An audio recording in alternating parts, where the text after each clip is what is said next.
Come with us as we continue our Belfast series, and to complement our visit to Titanic Belfast, we stay at the Titanic Hotel. Set in the historic Harland and Wolff offices and with fantastic theming around the iconic liner, such as the impressive drawing rooms where the ship was designed. Plus, we visit the lesser-known Titanic Distillers at Thompson Dock, where the pump house has been converted into a whisky distillery, and take the tour to learn the process, taste the goods, and see Titanic's original dry dock. But did they both embrace the spirit of Titanic? Come with us to find out.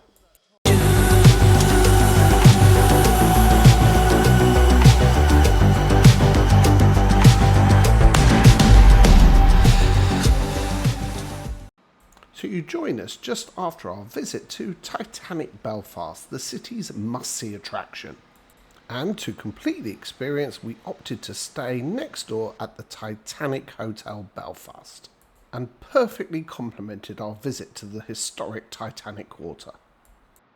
So make sure you subscribe to follow our Belfast series, where, in our previous video, we'll show you this full immersive tour. The Titanic Hotel Belfast is located in the original offices of Harland and Wolff, the famous shipyard that built the Titanic and whose construction would have been visible from these very windows. Now the previously derelict building has been faithfully restored, and the centrepiece has to be the impressive drawing rooms. These vaulted halls were designed to be flooded with light so architects could work on ship's plans. And aside from the impressive architecture, the hotel is filled with memorabilia paying homage to its industrial and maritime history. Plus restored items such as this draftsman's office that has now been relocated to the Wolff Grill restaurant. Now we only ate in here for breakfast, which was served buffet style at the far end.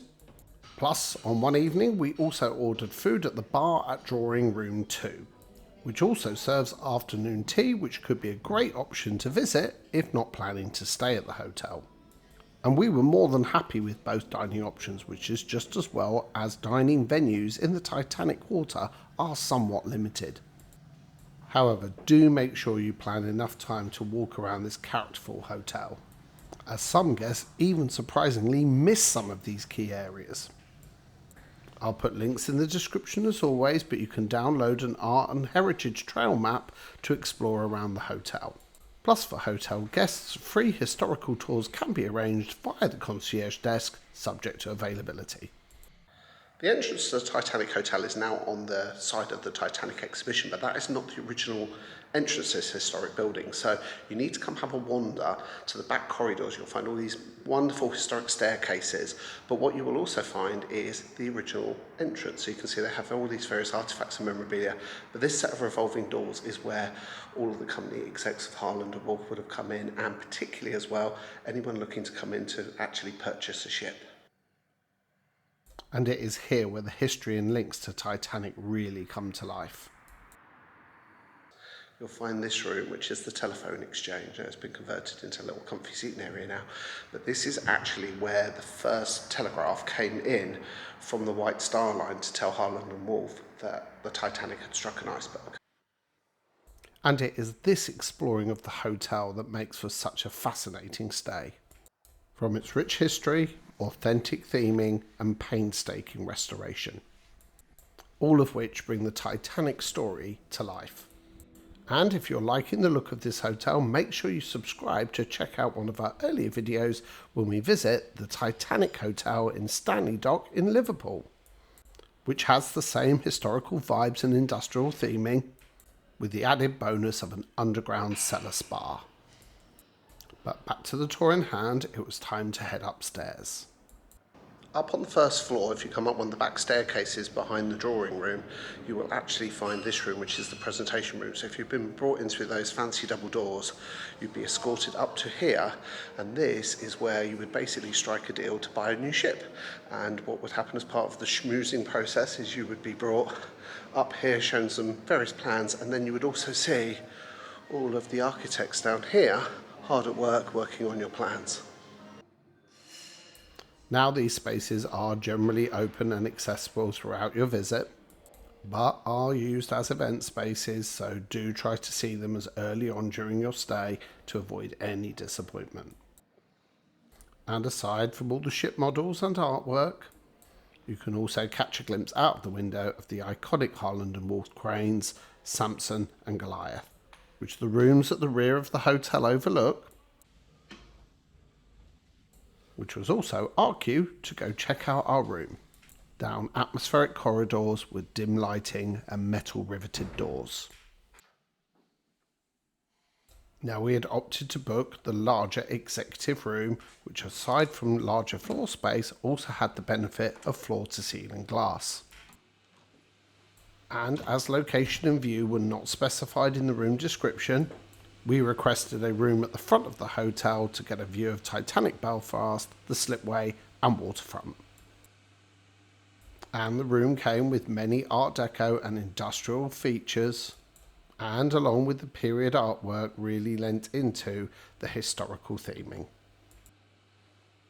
The hotel often has package deals available on its website, so we booked direct on a 2-night stay longer for less package for an additional discount and breakfast included. Having stayed here previously, I would have no hesitation in recommending this hotel if planning on visiting Titanic Belfast. However, if looking for something different and more central, check out our earlier videos in our Belfast series, where we stayed in Belfast city centre and the Malmaison Hotel in an incredible loft suite with a pool table. Plus, we'll show you how much you can fit into one day out on the Causeway Coast, and also a visit to the Game of Thrones studio tour. But most importantly, if you're enjoying this video, we please ask that you hit that like and subscribe buttons. It really goes a long way in helping support this channel and for us to be able to bring you even more videos like this in the future. And although we were due to check out first thing in the morning, there was still time to take in one lesser known attraction that you really should include in your itinerary. We've left the Titanic Hotel and Titanic Exhibition and we're walking along the docks to Titanic Distillers. But the whole area behind us is Harland and Wolff, and you'll find the famous cranes, Samson and Goliath, two big yellow landmarks. But also over here you will find what is now Titanic Studios, and this is very, very famous for where Game of Thrones was filmed, and now they have a bit of a resurgence in the filmmaking. And I've actually stayed here before, where over on the docks behind us, where the sets for King's Landing, Winterfell were all set up, and you can actually see them if you were on the rear of the hotel. Most visitors will not venture past Titanic Belfast, but it's definitely worth setting some time aside to explore the wider waterfront known as the Maritime Mile. We've started down here at the Titanic Exhibition, Titanic Hotel, and we've walked up through here, and we're now heading up to the original pump house to the dry dock, and that's where you will also find Titanic Distillers. Along the way you will find other points of interest, such as the Great Light, one of the largest lighthouse optics ever built, before we arrived at Titanic Distillers. It's Ireland, it rains a lot, so a perfect time to do something indoors, and we are at the Titanic Distillers, which is at the very top end of the Titanic Quarter. A lot of people don't come up this far, and you really, really should, and again, if it's raining, it's a perfect indoor thing to do. So this is the first new distillery in Northern Ireland in centuries, and I love the backstory to this because it's all about a local guy, very involved in his community, bus driver, who won the lottery, and he's invested all of this money bringing this back to life. And the best part about it is it's located in the original pump house of the dry dock. So once Titanic was physically built, it was towed out and brought into the dry dock to have more work done and the propellers fitted. And this is the pump house that used to bring the water in and out of there.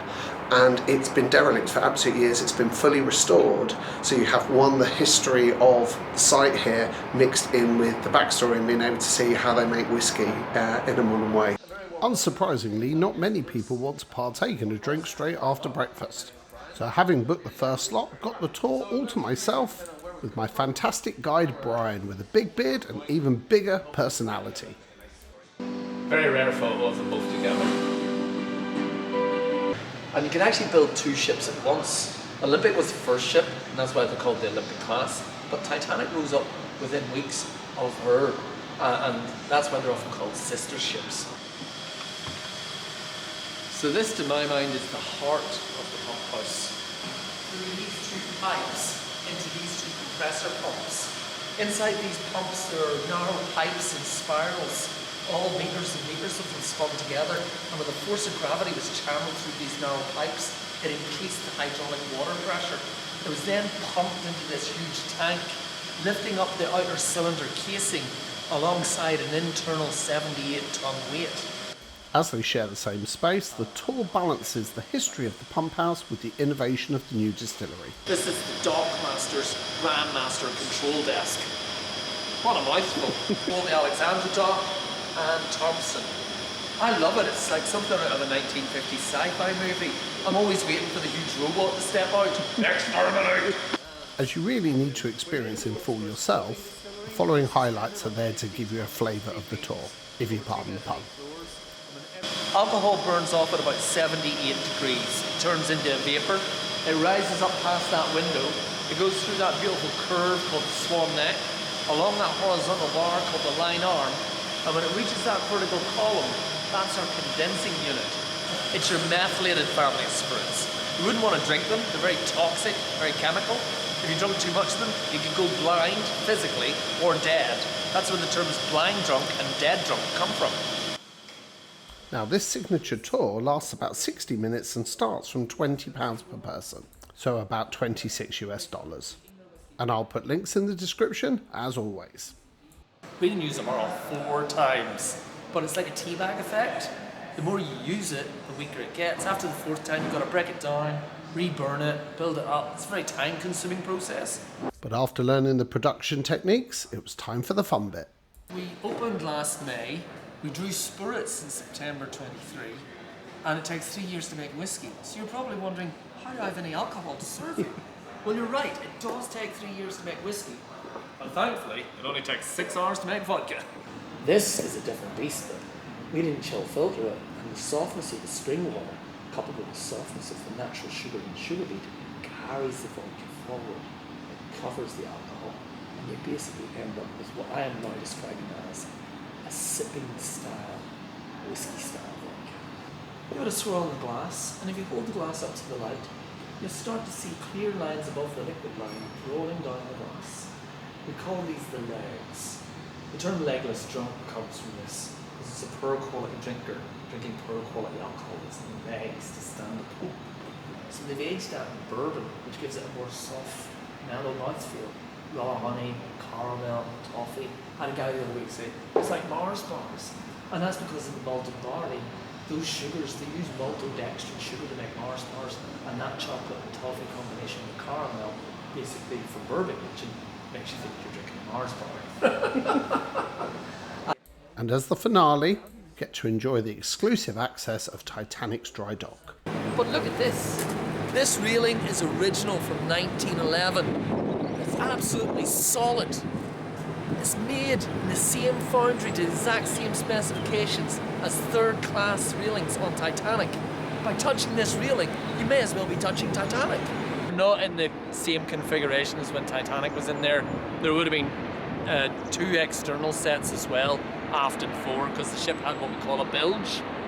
But could you imagine guiding that ship in here? And like myself, if you have the time, I would recommend the premium tour where you get to walk in the dock itself. So all finished up on the tour. I literally had Brian, the tour guide, to myself, who was absolutely phenomenal. He was absolutely brilliant. Could not recommend this place highly enough. 1, for the history of the site, and 2, just because of obviously being the first distillery in absolute centuries to come back here. You get the blend of both stories together. So I really cannot thoroughly recommend this place enough. And heading back, the weather had not improved. We passed by HMS Caroline. Great for anyone into their naval history as the last surviving warship from the Battle of Jutland. Just one of the many things to do along the Maritime Mile celebrating Northern Ireland's rich history, including one of their more recent exports. Glass of Thrones is a series of 6 stained glass windows depicting key scenes from the hit TV series, dotted all along the Titanic Quarter waterfront. So if you are a fan, make sure you subscribe to follow our Belfast series, as in our next video we will visit the Game of Thrones studio tour. Or if not, just check out one of our many varied travel videos. But for now, drop us a like and a comment, and we hope to see you again soon. Thanks for watching.